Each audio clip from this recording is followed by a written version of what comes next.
I get it. I know when you're training or when you're practicing, you're great. Like you're amazing. When you're out there by yourself and you look amazing. It's awesome out there. But when you get to the game, it's a little different. Things don't hit the same for you. You're Michael Jordan, you're Kobe, you're Steph Curry when you out there just having fun and training and practice. And it's dope. Like you got handles like Kyrie, and it's effortless when you're out there doing it by yourself. For some reason, when you actually get 5-on-5 going, when you're in the actual game, it doesn't quite look the same out there for you.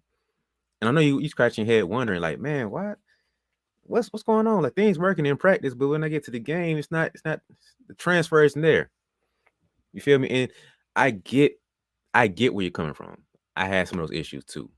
So I'm breaking down like the five main things that happen of why your training is not transferring to your game. So how do you get how you get the transfer from training to your games?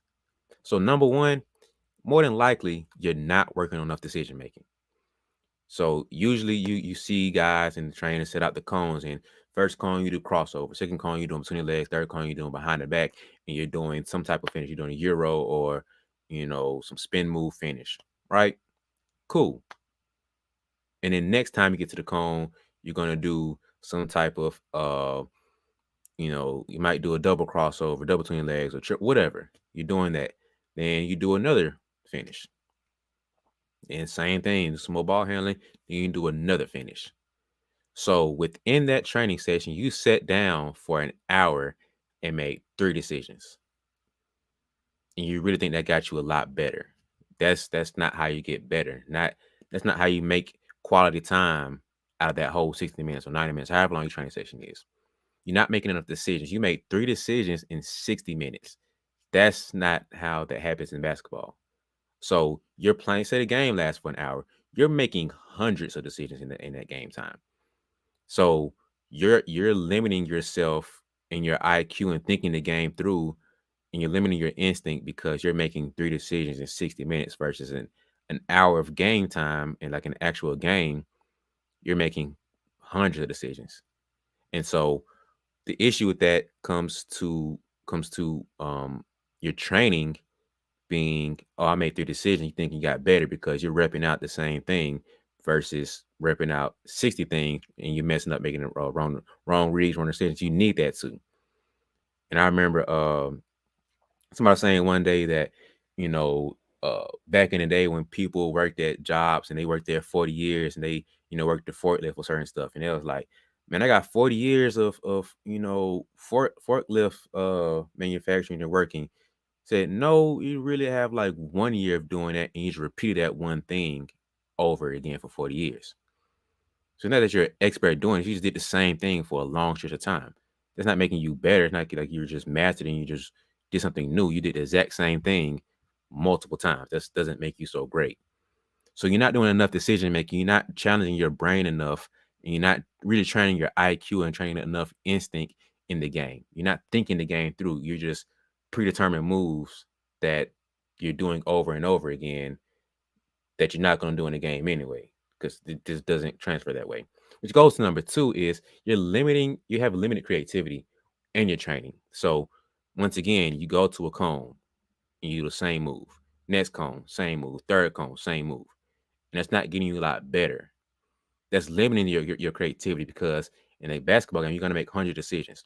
So in training, you're a robot. In a game, you're a robot that's spazzing out because this isn't functioning. This isn't what happened. The cone didn't move anywhere. The chair didn't move. The trash can didn't move anywhere. But the player is. I have to react to that. But when you're trained to be more creative and think outside the box and go back to the decision making, it's a little bit different now. And so, in the game, you drive down to the goal. You think, oh, I got a wide open layup. Next thing you know, you got a 6'5" shot blocker coming at you. You got to think, oh, snap. Do I finish? Do I pass out? Do I drill back out? Okay. Those are 3 different decisions. But within those 3 big decisions, you have a lot of micro decisions to make. So let's say, okay, I'm going, I want to finish. My decision making says I'm going to go finish. Okay, boom. Knock off the other 2 decisions. Now, as 1A gone, 1B steps in now. So now, do I finish through him, try to get the physical contact? Do I finish around him and get the spin or the euro? Do I go underneath and finish with the reverse? Do I finish right hand, left hand? Do I finish inside or outside hand? All these micro decisions have to be made off of one different read now. Let's say you want to kick out. All right, cool. Do I drop it off to the man he just left? He rotated and left off there. Do I kick out to the shooter because he came down to double team? So it's like big man and the help came down. Or he just wide open for some reason. Do I skip and go across to the opposite corner? Do I skip and go back out to the wing, or do I have a trailer come behind me? Somebody slasher come behind me. Okay, if I drill back out, do I drill back out and do the Steve Nash and go underneath and loop it? Do I stop and just come back out the same way I came? Is the corner empty? Do I drill back out that way? What's the flow of the offense? All these things you have to think about within creativity and within decision making that all come together, but you're not doing any of this stuff in the game. You're doing the exact same thing over and over in your training, and you're wondering why you're spazzing out in the game and you're just not performing. So think about it like this: if any of you guys have started driving yet, when you first started driving, more likely went to the parking lot. You was out there by yourself. That's how I learned. I first started driving. I was by myself in the parking lot, just learning how to turn, the feel of the car, the gas pedal, the brakes, and all that stuff. How to accelerate, decelerate, all that stuff. Then gradually went out to the street, did my thing with that. All right, cool. I wasn't going too fast. Then at some point went to the interstate and the highway, and I experienced there. But you're expecting to go from empty parking lot to the highway and wondering why you just can't make that transfer. You wonder why your brain just overloaded and just fried right now, because you going from 0 to 100 in your training and from training to games, and it's like none of this was like in my training session. Yeah, none of that was like your training session. Your training session should mimic that. And so it makes it harder when you're robotic in training and you have a free flowing open court game. We have so many different decisions to make and so many different thought processes to have, but your training didn't mimic that. And it's too much structure in it. You're too organized with what you're doing to where, yeah, you might make 5 moves, but they're all robotic and you're pre-programmed what to do. But in a game, none of that's going to happen. You might make a plan to do a crossover, might have to double crossover real quick. You might want to do a crossover, but you have to do an in and out because the defense hands right there. So go back to decision making. You have to make a quick decision within this small part. Be creative in that decision and figure all this out on the fly. So you're not being instinctive enough in your training. Hey, relax. It's okay. Listen, I understand that your goal is so big that it just feels daunting. It just feels overwhelming. Like you're trying to get to the NBA, you're trying to get to the WNBA. You're trying to play D1 college ball. I understand sometimes that feels like a lot. But listen, you're not gonna make that jump from now tomorrow to be to the league or be in D1. So let's just slow down and focus on the whole journey. Enjoy where you're at right now, but don't get too comfortable. You have to still keep working. You still have to make some type of progress and still keep growing. All you gotta do is think about this. The minimum I can do today is get 1% better, you winning. Because there are some people gonna take a step backwards. There are some people that's gonna stop and just be equal. But technically, you're not gonna be equal because I'm getting better than you, so it means you fell backwards now. And so you gotta get 1% better. Because it's a slow grind from where you're at now to where you want to get to. You don't have to worry about taking over the world in one day. Just take over step by step, one piece at a time, 1% better. It's a whole journey. Okay. You got this goal that's just hanging over you, weighing you down. But this goal, the end destination, it's not gonna change. So you have to appreciate the journey and taking steps to get there. You're a marathon runner, but the whole marathon is about focusing on that next step. So I need you to go ahead and look at whichever one you want. You can get this one of the other ones. But I need you to get this reminder for you. Get you a hoodie, a t-shirt, whichever one, as a reminder that progress is my only goal. And progress don't mean I'm perfect. Progress don't mean I'm there. Progress means I'm getting better. Because better and better adds up to being the best you that you can be. But the best is not existing because you're always going to get better. So get you this peaceful reminder right here to say, hey, all I gotta do is be a little bit better, 1% better, and I'll get to that goal at some point. So remember, it's about the entire journey and not just the end goal, because progress is the only goal. Number 3 is, I kind of mentioned a little bit earlier, you're training the wrong things. So you might, go through and you're doing all the one-on-one Kyrie stuff. You're pulling from half court like Dame and Steph, but you're a slasher. That's not what you do in games. That's not what the coach is even using you for. Whether it's right or wrong, the coach, if that's how the coach is using you. If you want to play, you kind of have to suck it up and train this way of what the coach is using you for. So if you're a big and the coach isn't using you as a guard, you already have enough guards out there. I have to train a little bit to be a big, just a little bit, just enough to where you can be out there and be impactful and make a difference on the court for your team. You want to win, right? Sometimes you have to suck it up, take an L for your ego and your personal stuff, and make a W for the team. Not saying long term, but every once in a while you have to do that for you. But you're training the wrong things, and you're not training what actually happens on the court, what actually happens in your game.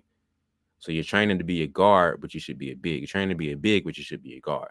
You're training to be a shooter when you're more of a slasher. You're training to do one-on-one stuff, but the coach does a lot of pick and roll. You're training the wrong things. You're wondering why you're not in the games, or wondering why you didn't make the team, wondering why this isn't transferring over because you're not even training the right things.